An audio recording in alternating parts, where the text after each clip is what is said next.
Sit. Ha! A time-honored tradition of gathering for summer tea and goodies was kicked off at the Lilac and Lavender Regency Tea.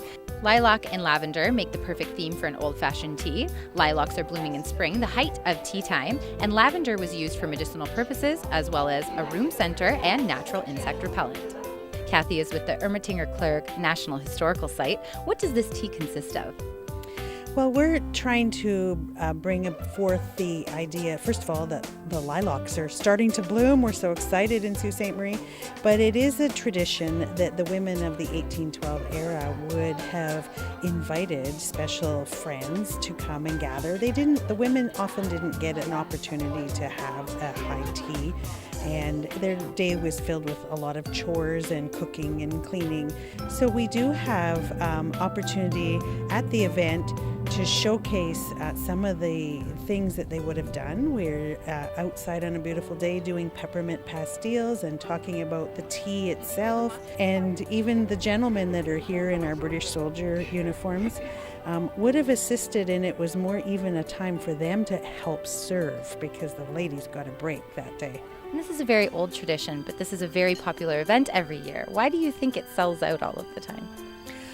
I think because many of us still like to do the occasional fancy tea and learn a little bit about what went on in our history, but just even to sit down and be served.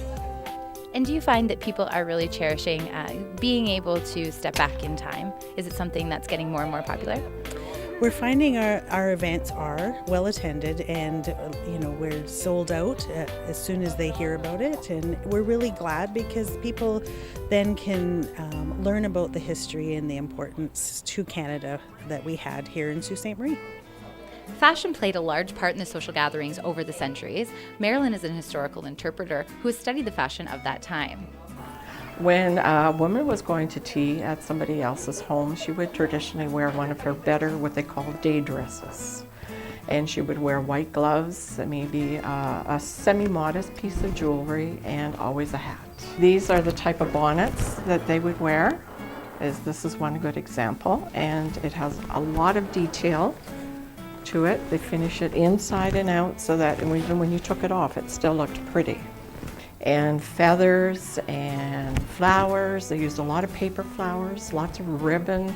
They would make rosettes out of ribbons and all kinds of things, and use lace and whatever they had on hand they would use.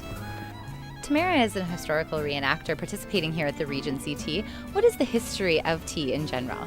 Well, historically, tea was originally in Britain used as a hot drink, and when the taxes on tea actually dropped, it became quite popular because everything was so expensive. Just for a small cube of refined sugar or small cone would be $100. But because tea was the cheapest drink, it was the easiest to acquire at any social level. The tea actually came in what were called bricks or blocks of tea.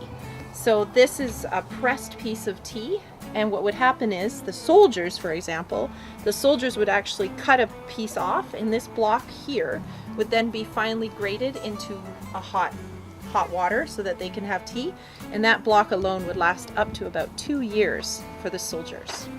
Why do you think this tradition has really stood the test of time and is still popular today, 100 and some years later? Well, I think personally, it's because it's that social thing. Women, through the generations, always look for a way that they can enjoy each other's company, they can share stories, they can then help each other grow and learn from each other. And tea was always that one social time that if you're a single woman or a married woman, you were allowed to gather and relax a little bit.